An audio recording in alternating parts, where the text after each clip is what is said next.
Shabbat Shalom, everybody.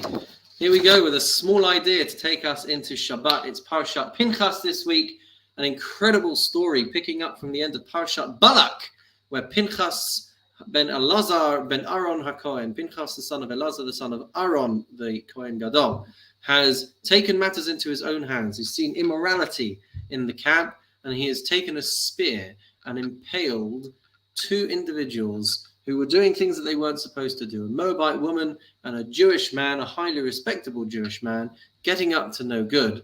And he goes and he acts in a righteously zealous way and kills them both. That was the end of last week's Parsha. At the beginning of this week's Parsha, we see that Hashem rewards Pinchas for having done this and rewards him with a covenant of peace. It says the Torah in chapter 25, verse 12, Lachein amar hineni nasan lo es brisi shalom. Hashem rewards Pinchas with a covenant of peace. And we have to ask the question, why should he be getting rewarded for such a violent act of zealotry?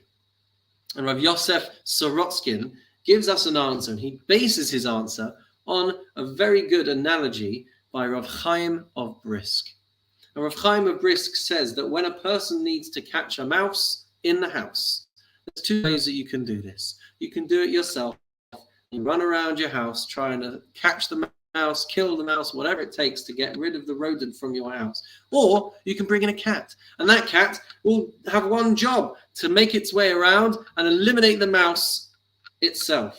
Either way, you're getting rid of your mouse. But the methods are very different.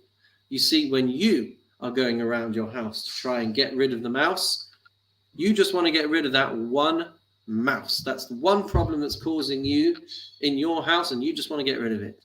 With a cat wants to get rid of all mice. Eradicate all of mind. So to get any and the cat. That's the difference between sincere righteous zealotry and insincere righteous zealotry. Righteous zealotry means when you see an affront to the Almighty, when you see something that needs to be fixed, you don't want to be in that situation, but you just can't bear the thought of this thing happening. You want to live in peace, but you've seen something that needs fixing, and you need to defend Hashem, and you need to fix it. But the insincere zealot will go around protesting and looking for anyone and everyone to be able to fight against.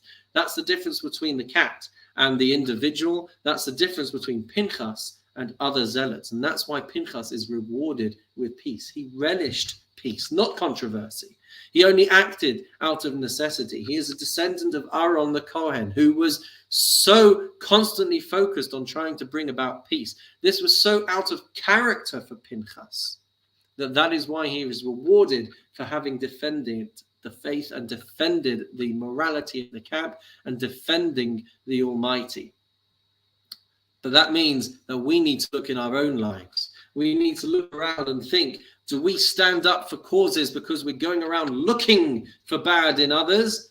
Or do we stand up for things because they're right and because it's the right time and the right necessary circumstances for us to be standing up and defending what we need to defend? Do we look for the bad in everyone, or do we look for the good in everyone ultimately?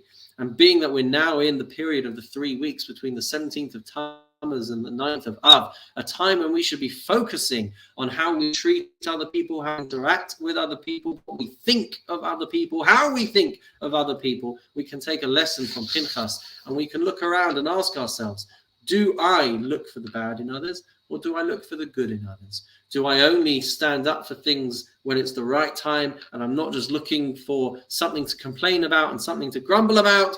Or do I do it because there's something wrong and there's something that needs fixing? That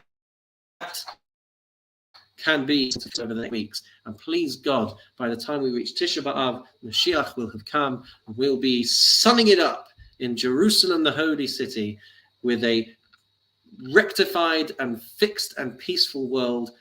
Wouldn't that be lovely? Amen and Shabbat Shalom.